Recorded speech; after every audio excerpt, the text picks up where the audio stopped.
tous. Aujourd'hui, je suis ravie de vous présenter une interview très spéciale avec Liliana, une artiste extraordinaire qui, malgré son handicap, incarne la force, la passion et la détermination dans son art de la danse. Préparez-vous à être inspiré par son histoire et son incroyable talent.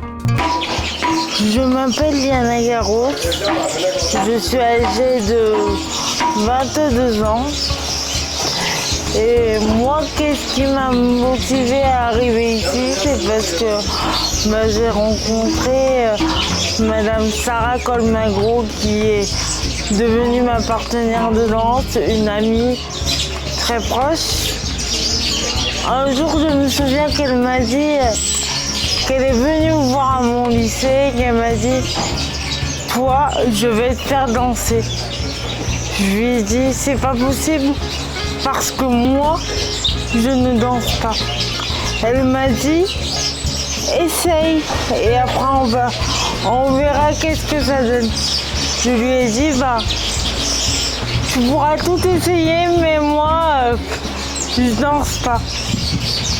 Et puis, de par mon courage et ma détermination, je me suis dit finalement, tu sais quoi Liana, tu n'as rien à perdre.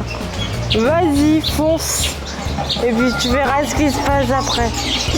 Ce que j'ai fait, donc de répétition en répétition, d'atelier en atelier, j'ai commencé à apprécier, à découvrir mon corps, à me redécouvrir en tant qu'artiste. Au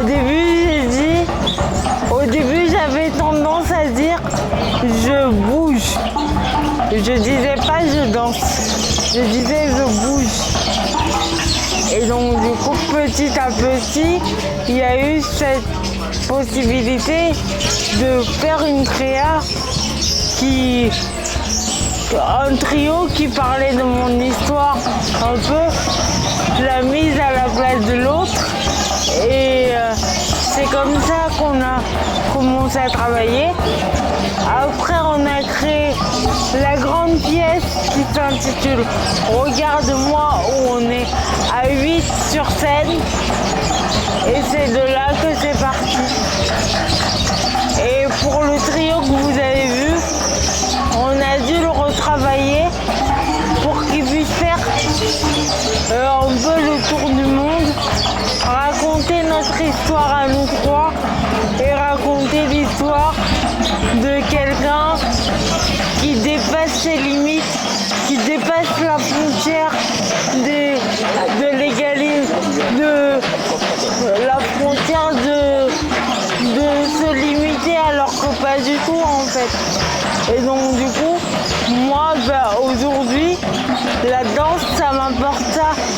Et c'est en ce sens-là que l'art est très important.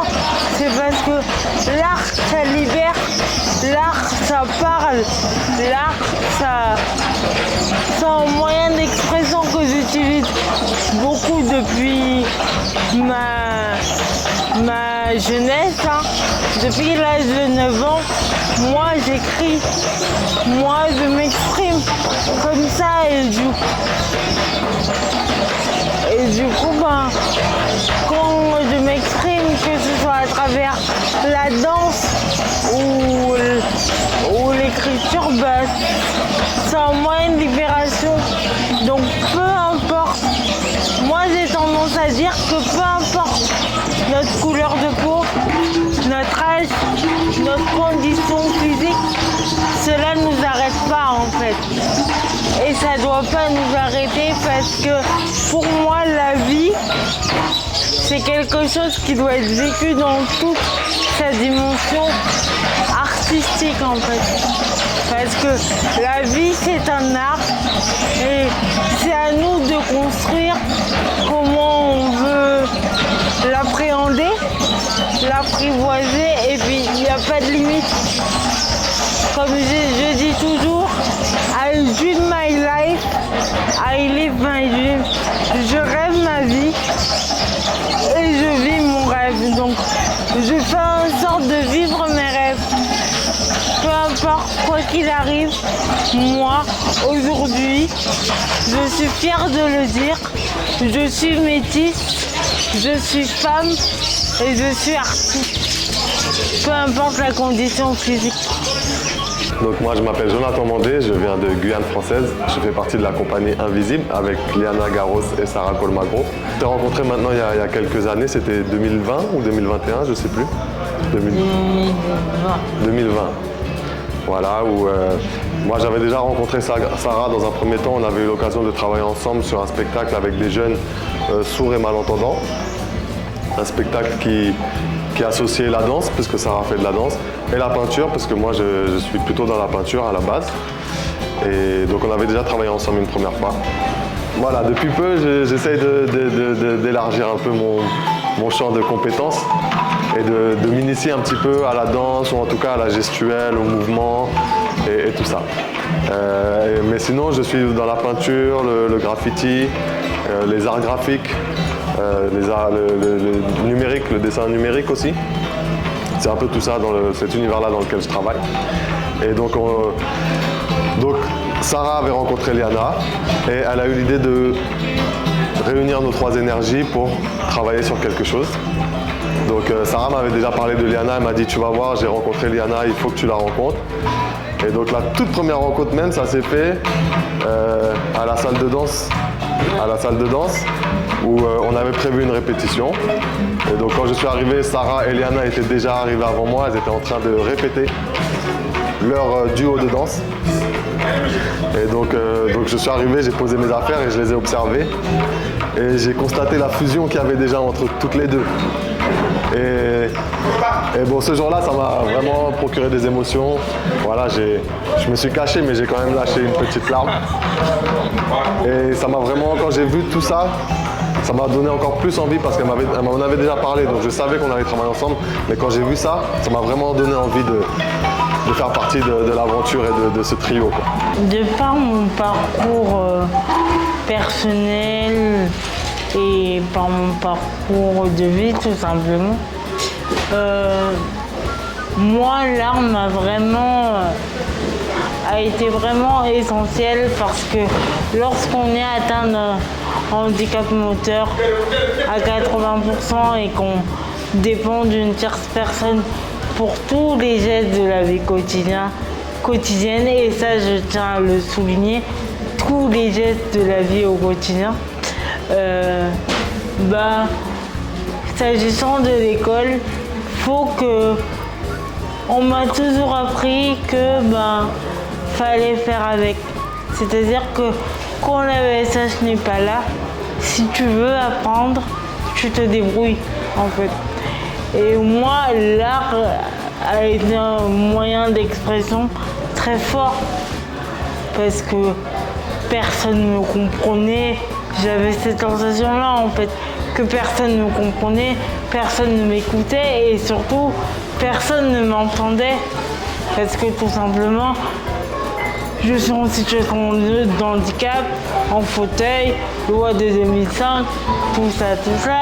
Et même si la loi était passée à l'époque et elle est toujours d'actualité, le regard sur le handicap n'a pas autant évolué que ça. En tout cas, à l'époque où j'étais à l'école, c'était encore plus compliqué qu'aujourd'hui.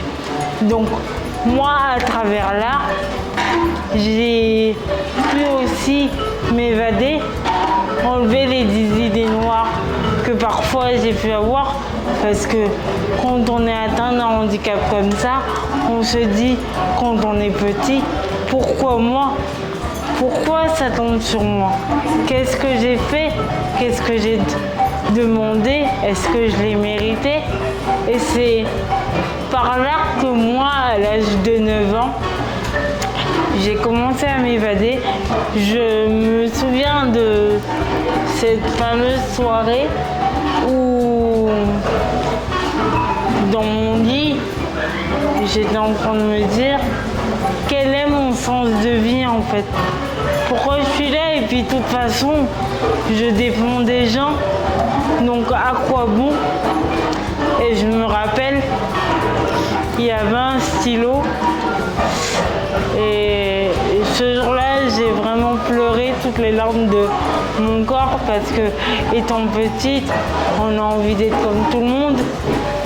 Et moi, ce jour-là, j'ai compris que je n'allais pas être comme tout le monde et que je n'allais jamais l'être parce que tout simplement, c'est compliqué. Et donc, du coup, j'ai regardé le stylo et tout ce que je ressentais. Et après est venue la musique qui a toujours fait partie de ma vie depuis l'âge de 2 ans. Parce que je chante à tue-tête et à tout va, mais j'ai commencé à écrire, j'avais 9 ans. Et maintenant, il y a la danse. Donc, mon art premier, c'est la musique. Mon art second, c'est l'écriture. Et mon art troisième, c'est la danse. C'est là-bas que j'ai mal. Chez elle, on ne connaît pas de frontières. Chez elle, on peut danser pieds nus en regardant vers la mer. Il y a en elle 10 000 couleurs. Le soleil et la terre s'invitent chez elle, c'est le bonheur. Chez maman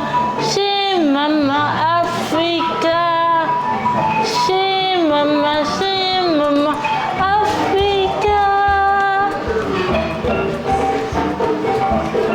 Merci d'avoir rejoint cette émission spéciale avec Liliana. Son histoire nous rappelle que la force intérieure et la passion peuvent surmonter les obstacles les plus difficiles. Elle nous enseigne que la véritable beauté de la vie réside dans la persévérance et dans la capacité à transformer les défis en opportunités. Que son exemple nous inspire à embrasser nos propres défis avec courage et à danser au rythme de nos rêves. Peu importe les obstacles qui se dressent sur notre chemin. Ne manquez pas notre prochaine découverte. N'oubliez pas de vous abonner, liker et partager. Et rappelez-vous, seul on va vite, mais ensemble on va plus loin. Merci.